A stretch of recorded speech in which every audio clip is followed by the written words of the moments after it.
Day to day news Bharat में मैं श्रेया शर्मा आपका स्वागत करती हूं। हम वादा करते हैं कि पूरी निष्पक्षता के साथ पत्रकारिता करेंगे और हमारा कोई भी पत्रकार फील्ड में किसी से किसी भी प्रकार का उपहार या विज्ञापन स्वीकार नहीं करेगा, ना ही किसी को ब्लैकमेल करेगा। हम दबे कुचले लोगों की आवाज बनते आए हैं और आगे भी बनेंगे। साथ ही हम ऐसी कोई खबर नहीं दिखाएंगे जिससे हमारी भोली भाली जनता मूर्ख बने या उन्हें किसी भी प्रकार का कोई धोखा मिले। हम लोकतंत्र के चौथे स्तंभ को और अधिक मजबूत करने की पूरी कोशिश में लगे हुए। बात करते हैं खबर की, जो इस वक्त की बड़ी और अहम खबर बांग्लादेश की सियासत से जुड़ी हुई है। बांग्लादेश की सियासत में आज एक बड़ा और ऐतिहासिक घटनाक्रम देखने को मिला, जब पूर्व प्रधानमंत्री खालिदा जिया के बेटे और बांग्लादेश नेशनलिस्ट पार्टी यानी बीएनपी के वरिष्ठ नेता तारिक रहमान पूरे 17 साल बाद अपने देश लौटे। साल 2008 में गिरफ्तारी से बचने के लिए लंदन चले गए और साथ ही तारिक रहमान की ये वापसी न सिर्फ राजनीतिक दृष्टि से अहम मानी जा रही है, बल्कि इसे आगामी आम चुनाव से पहले विपक्ष की सबसे बड़ी ताकत के रूप में भी देखा जा रहा है। बांग्लादेश में अगले साल 12 फरवरी को आम चुनाव होने हैं और ऐसे में तारिक रहमान की घर वापसी ने सियासी हलकों में हलचल तेज कर दी है। तारिक रहमान की वापसी पर जो है राजधानी ढाका समेत कई इलाकों में बीएनपी कार्यकर्ताओं में जबरदस्त उत्साह देखने को मिला। एयरपोर्ट से लेकर स्वागत स्थल तक जो है सड़कों पर पार्टी के झंडे, पोस्टर और नारों से माहौल पूरी तरह से राजनीतिक रंग में रंगा नजर आया। पार्टी के मुताबिक तारिक के स्वागत में 1 लाख से ज्यादा कार्यकर्ता और समर्थक जुटे। लंबे समय बाद अपने नेता को सामने देखकर कार्यकर्ताओं का जोश साफ झलक रहा था। सुरक्षा के भी कड़े इंतजाम किए गए थे ताकि किसी भी तरह की अप्रिय घटना से बचा जा सके। स्वागत समारोह के दौरान तारिक रहमान ने करीब 17 मिनट का भाषण दिया, जो पूरी तरह से शांति, एकता और नए बांग्लादेश के निर्माण पर केंद्रित रहा। अपने संबोधन में उन्होंने कहा कि उनका लक्ष्य देश में स्थायी शांति कायम करना और बांग्लादेश की गरिमा को अंतर्राष्ट्रीय स्तर पर मजबूत करना है। तारिक ने कहा कि उनके पास देश को बेहतर बनाने के लिए एक ठोस योजना है, जो वे सभी के साथ चलकर पूरी कर सकते हैं। साथ ही आपको बता दें कि खास बात ये रही कि उन्होंने अपने पूरे भाषण में मौजूदा या पूर्व प्रधानमंत्री शेख हसीना का नाम तक नहीं लिया, जिसे राजनीतिक विशेषज्ञ एक सोची समझी रणनीति के तौर पर देख रहे हैं। तारिक रहमान ने अपने भाषण में साफ शब्दों में कहा कि बांग्लादेश की शांति और गरिमा उनकी पहली प्राथमिकता है। उन्होंने कहा कि चाहे पुरुष हो, महिलाएं हो या बच्चे, देश का हर नागरिक सुरक्षित महसूस करे, यही उनका सपना है।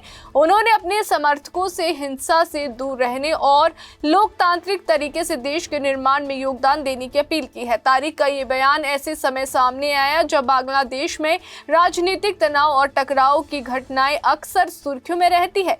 वहीं राजनीतिक जानकारों का मानना है कि तारिक रहमान का ये नरम और समावेशी रुख जनता के बीच भरोसा पैदा करने की कोशिश है, खासकर तब जब उनकी छवि लंबे समय तक भ्रष्टाचार के मामलों और निर्वासन से जुड़ी रही है। हसीना सरकार के दौरान तारिक रहमान पर भ्रष्टाचार के भी कई मामले दर्ज किए गए हैं, जिनकी वजह से उन्हें देश छोड़कर लंदन जाना पड़ा था। हालांकि अब उनकी वापसी को विपक्ष एक राजनीतिक पुनर्जन्म के रूप में पेश कर रहा है। स्वागत कार्यक्रम के बाद तारिक रहमान सीधे एवरकेयर अस्पताल के लिए रवाना हुए, जहां उनकी मां और बांग्लादेश की पूर्व प्रधानमंत्री खालिदा जिया का इलाज चल रहा है। खालिदा जिया 23 नवंबर से अस्पताल में भर्ती है और उनकी तबीयत को लेकर पार्टी समर्थकों में लगातार चिंता बनी हुई है। अस्पताल के बाहर बड़ी संख्या में बीएनपी नेता और कार्यकर्ता जमा हो गए, जिसके चलते सुरक्षा व्यवस्था और सख्त कर दी गई। पुलिस के साथ साथ बांग्लादेश बॉर्डर गार्ड यानी बीजीबी के जवान भी तैनात किए गए ताकि भीड़ को नियंत्रित किया जा सके।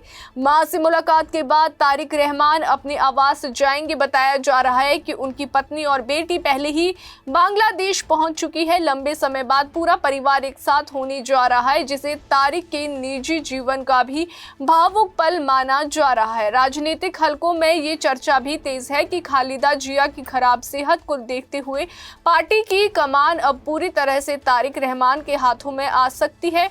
आगामी चुनाव को लेकर अगर बात करें तो माना जा रहा है कि तारिक रहमान बीएनपी की ओर से प्रधानमंत्री पद के सबसे बड़े दावेदार हो सकते हैं। हालांकि पार्टी की ओर से अभी तक औपचारिक ऐलान नहीं किया गया है, लेकिन तारिक की वापसी और उनके भाषण ने इस अटकल को और मजबूत कर दिया है। विपक्ष उन्हें ऐसे चेहरे के रूप में पेश करना चाहता है जो शेख हसीना सरकार को सीधी चुनौती दे सकते। फिलहाल बांग्लादेश की राजनीति एक नए मोड़ पर खड़ी दिखाई दे रही है। तारिक रहमान की वापसी ने न सिर्फ बीएनपी कार्यकर्ताओं में नई जान फूंकी है, बल्कि सत्तारूढ़ दल के लिए भी एक बड़ी चुनौती बनकर उभरी है।